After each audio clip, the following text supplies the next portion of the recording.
Alhamdulillah,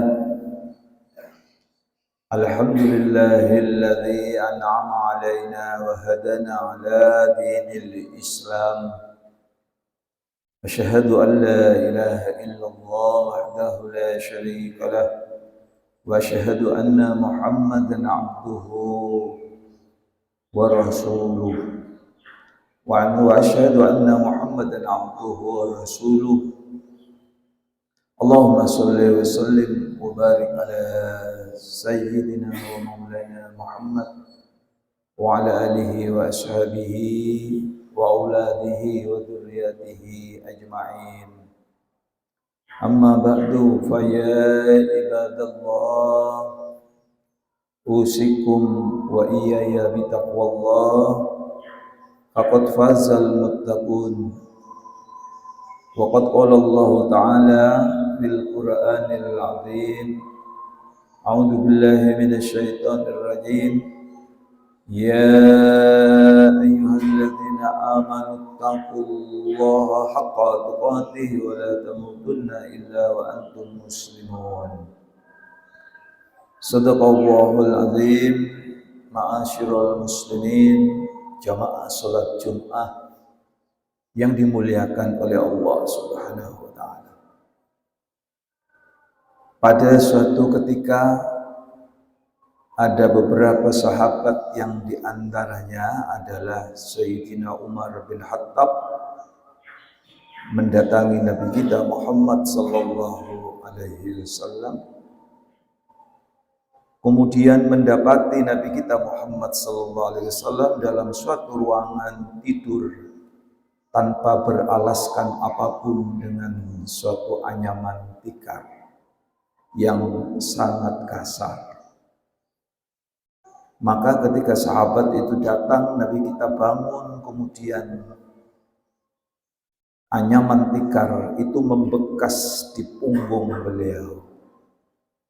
Sehingga sahabat Sayyidina Umar bin Khattab menyampaikan, tidaklah engkau ya Rasulullah seorang rasul, seorang manusia yang telah diangkat menjadi nabi dan rasul.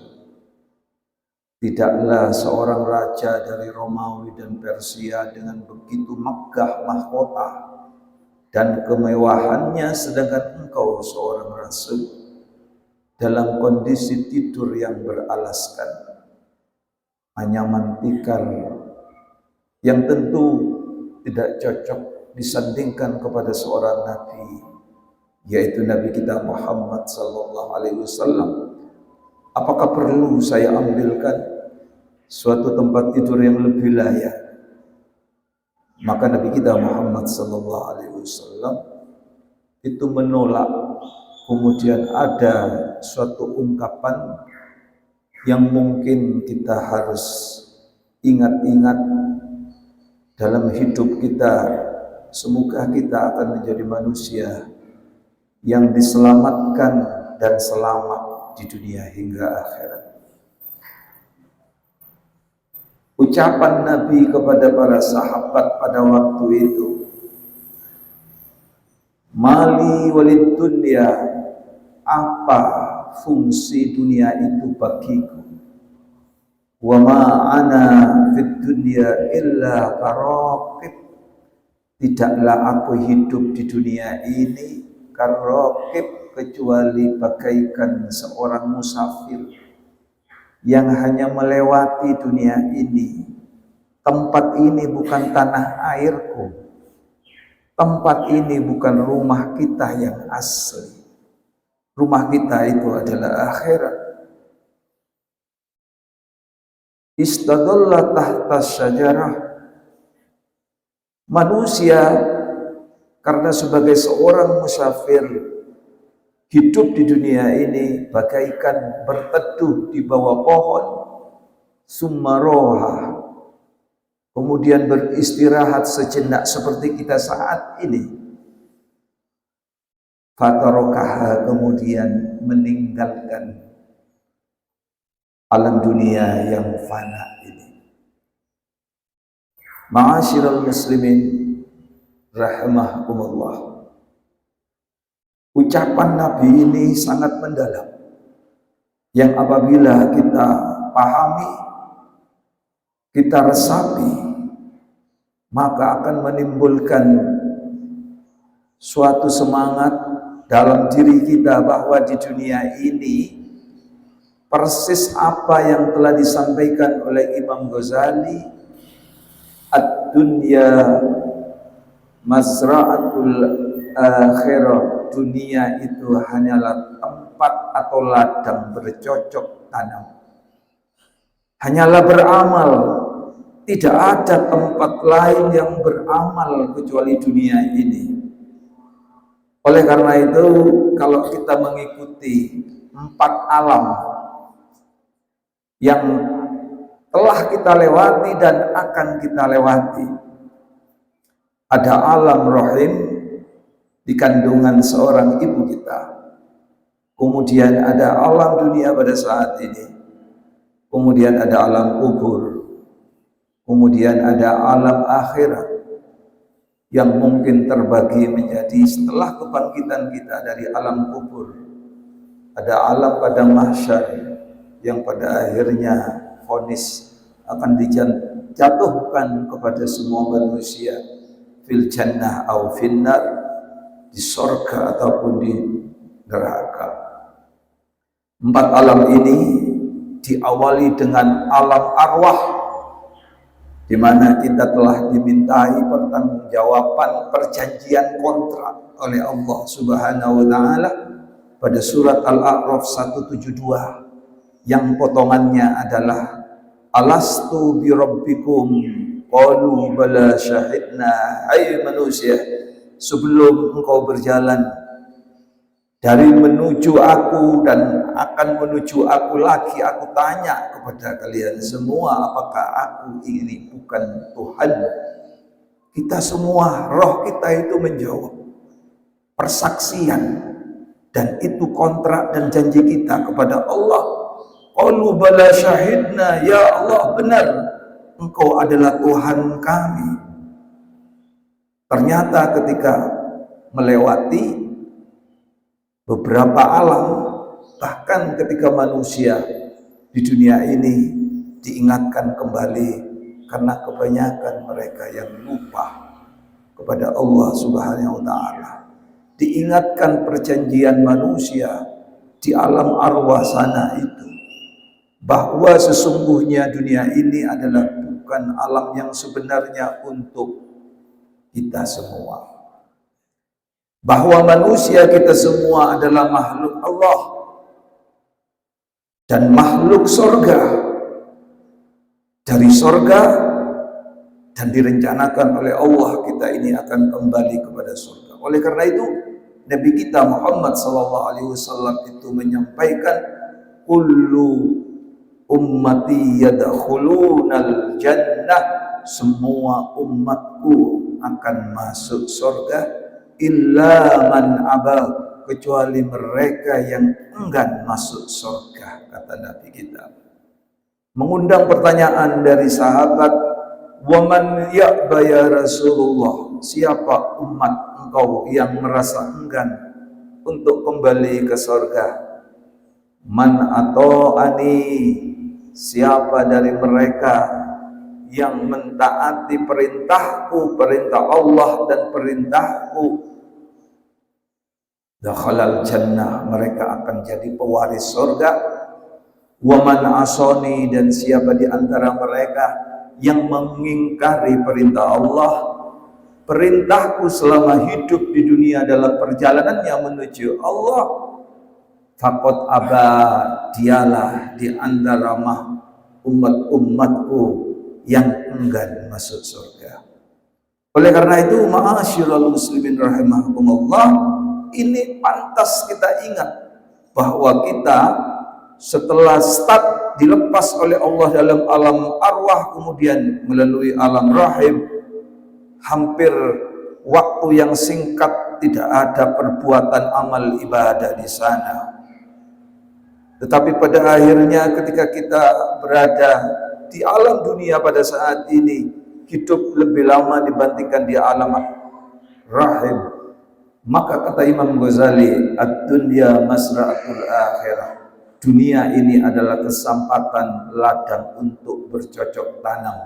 Karena tidak ada lagi alam yang kita bisa bercocok tanam, bisa berbuat baik. Di alam kubur sudah tidak ada amal ibadah. Oleh karena itu, ma'asyiral muslimin, Nabi kita Muhammad sallallahu alaihi wasallam menyampaikan, idza mata banu adam in qata'a amaluhu illa min salasatin. Ketika manusia itu telah mati, maka amalnya akan terputus kecuali yang tiga: amal jariah, ilmu yang bermanfaat, dan anak soleh yang mendoakan orang tuanya.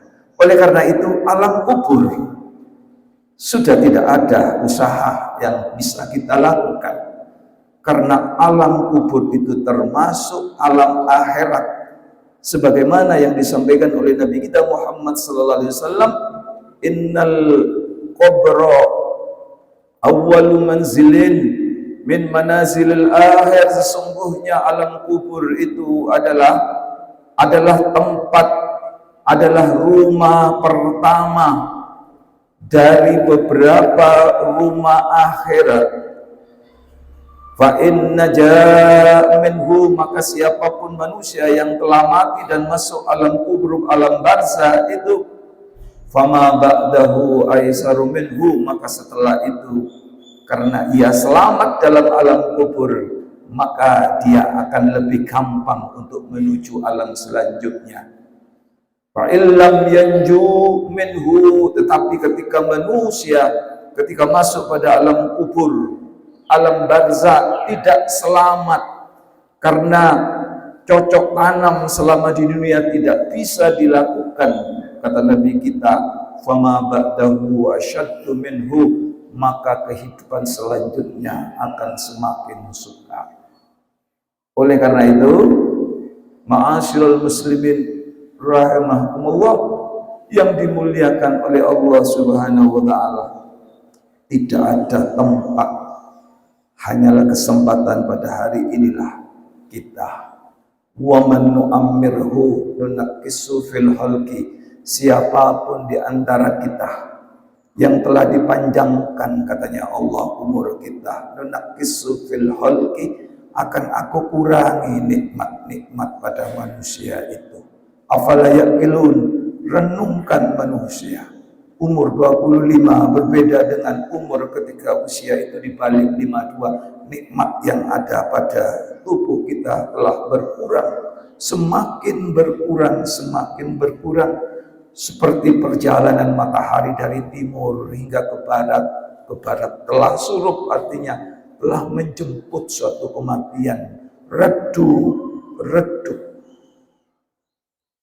Ma'asyiral muslimin rahimahumullah, maka Allah mengingatkan melalui Rasulnya Nabi kita Muhammad sallallahu alaihi wasallam dalam Al-Qur'anul Karim pada surat Al-Mulk ayat 2, alladzi khalaqal mauta wal hayata liyabluwakum ayyukum ahsanu amala. Dialah Allah yang menciptakan barang mati menjadi hidup.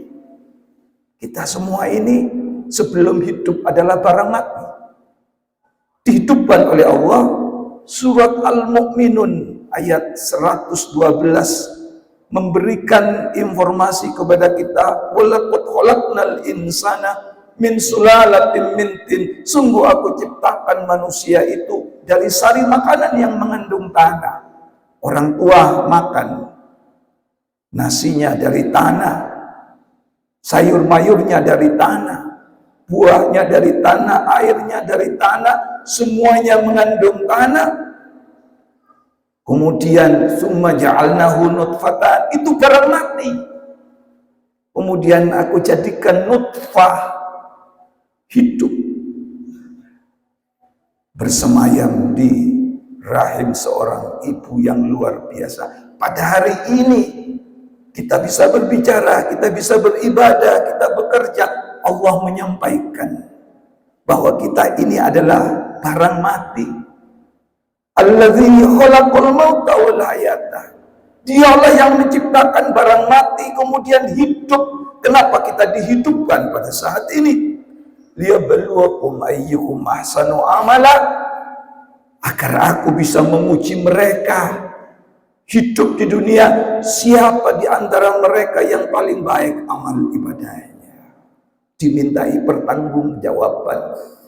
Ma'asyiral muslimin, dan tempat kita untuk bercocok tanam, saling ingat mengingatkan ketika kita masih dalam perjalanan saat ini. Ibaratkan hidup mampir minum pada saat ini, pada saatnya ketika kita dikehendaki oleh Allah akan melanjutkan perjalanan kita. Oleh karena itu, apa yang disampaikan oleh Allah tadi itu, bahwa kita dilomba, sadar ataupun tidak sadar, kita diperlakukan seperti seorang mahasiswa, santri, seorang siswa murid. Siapa di antara kalian itu yang terbaik, maka Allah akan memberikan yang terbaik. Dan siapa di antara kita itu adalah tidak melakukan perintah Allah, maka juga akan diperlakukan atas keadilan Allah Subhanahu wa ta'ala. Oleh karena itu, dalam Ihya Ulumuddin, Nabi kita berwasiat kepada Fatimah, putrinya, "Ikmali ya Fatimah, kerjakan nak perintah Allah. Fa inni la uni anki yaumal qiyamah. Aku ini bapakmu seorang rasul, tidak akan bisa membela engkau di hari kiamat ketika engkau tidak beramal, ketika engkau hidup di dunia tidak melakukan bercocok tanam." Oleh karena itu, ma'asyiral muslimin, marilah kita melakukan evaluasi diri. Apa yang telah kita lakukan itu terbaik untuk kita, dilanjutkan, dan apa yang kurang baik ditinggalkan secara proses dan bertahap. Itulah apa yang difirmankan oleh Allah pada surat An-Nasr ayat 18. Ya ayyuhalladzina amanu ittaqullaha, hai orang-orang yang beriman, takwalah kepada Allah. Wal tandur nafsum ma qaddamat ligad. Hendaklah manusia melakukan evaluasi diri ligad untuk besok. Akan ada dampak kepada kita. Tidak harus menunggu mati dampak dari amal ibadah kita. Sisa hidup kita masih ada alam kubur, masih ada alam setelah alam kubur. Mudah-mudahan dalam khutbah ini mendapatkan suatu pelajaran yang sangat berharga, lebih mengingatkan bahwa diri kita semua adalah hamba-hamba Allah yang diberi tugas yang memang juga cukup berat, bahwa pada hari ini kita dalam persimpangan jalan. Hanyalah pada akhirnya masih akan melanjutkan perjalanan yang lebih jauh. Mudah-mudahan ridho dan rahmat Allah, petunjuk Allah beserta kita. Inna ahsanal kalam Allahil malikil alam. Allah subhanahu wa ta'ala yaqul wa bi qawlihi yahtadil muhtadun. A'udzu billahi minasy syaithanir rajim. Ya ayyuhalladzina amanu taqullaha wal tanzur nafsum ma qaddamat ligad wattaqullaha innallaha khabirum bima ta'malun.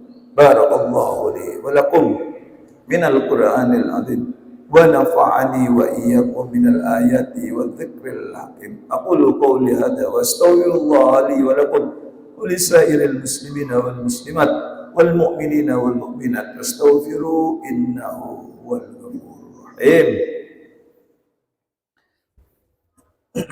Allahumma shalli ala sayyidina Muhammad wa ala sayyidina Muhammad.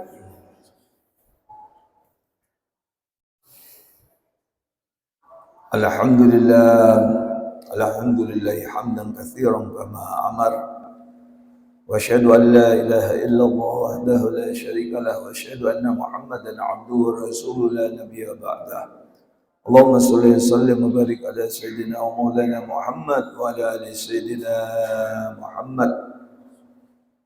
Amma ba'du fa ya ayyuhal hadirun Usikum wa nafsi bitaqwallah faqad fazal muttaqun. Waqad qala Allah Ta'ala ya ayyuhalladzina amanu taqullaha haqqa tuqatih wa la tamutunna illa wa antum muslimun wa tazawwadu fa inna khairaz zadi taqwa wattaqun ya ulil albab. Wa qala Allah Ta'ala wa lam yazal qailan alima inna Allah wa malaikatahu yusalluna 'alan nabi ya ayyuhalladzina amanu sallu 'alaihi wa sallimu taslima.